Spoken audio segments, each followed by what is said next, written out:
masukkan tempat berdoa.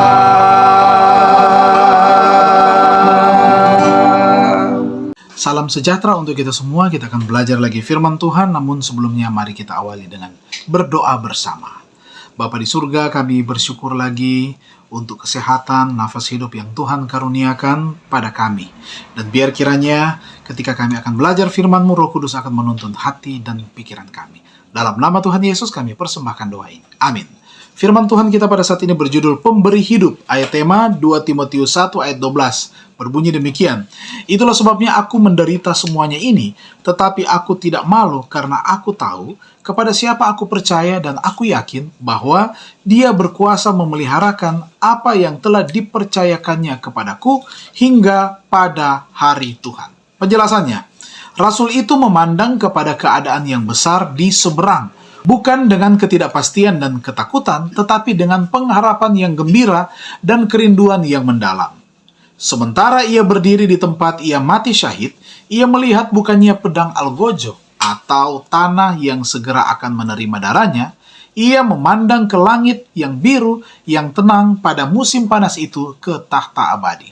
Nah, orang yang beriman ini memandang tangga penglihatan Yakub yang menggambarkan Kristus, yang menghubungkan dunia dengan surga, dan manusia yang terbatas dengan Allah yang tidak terbatas.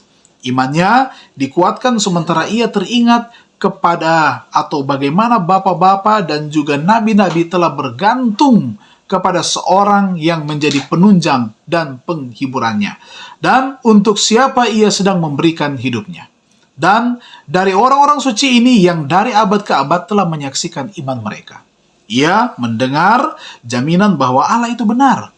Rekannya sebagai rasul yang mengkhotbahkan Injil Kristus keluar untuk menemui kefanatikan agama dan tahyul upacara kafir, aniaya, dan penghinaan yang tidak menganggap diri mereka berharga kepada diri sendiri supaya mereka boleh mengangkat tinggi terang salib di tengah ketidakpastian atau ketidaksetiaan yang gelap.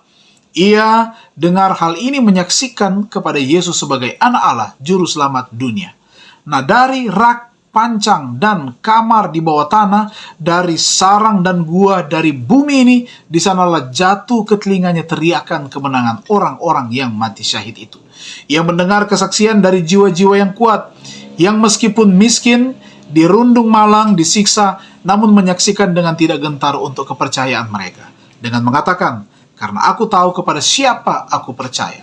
Orang-orang yang menyerahkan hidup mereka kepada iman ini menyatakan kepada dunia bahwa Dia kepada siapa mereka telah percaya, sanggup untuk menyelamatkan dengan sempurnanya.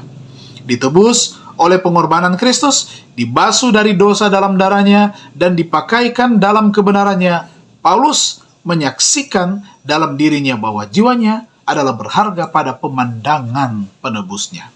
Hidupnya disembunyikan dengan Kristus di dalam Allah, dan ia diyakinkan bahwa Dia yang telah mengalahkan kematian, sanggup untuk memelihara sesuatu yang dipercayakan kepadanya.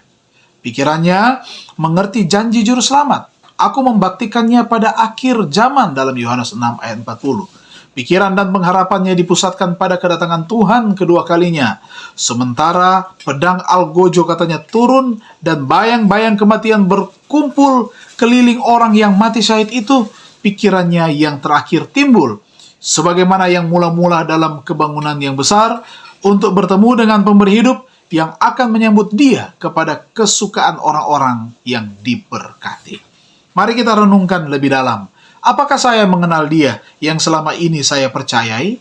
Dia yang merupakan satu-satunya harapan saya, pemberi hidup? Mari kita tunduk kepala dan berdoa. Terima kasih Tuhan, kami dapat belajar firman-Mu pada saat ini, dan biar kiranya kami dikuatkan iman dan harap kami untuk tetap percaya, bersandar, dan setia kepada Tuhan. Dan di hari ini diberkatilah semua umat-umat-Mu yang sudah beribadah bersama-sama. Berkat melimpah menjadi bagian kami semua. Di dalam nama Tuhan Yesus kami persembahkan doa ini. Amin. Tuhan Yesus memberkati kita semua.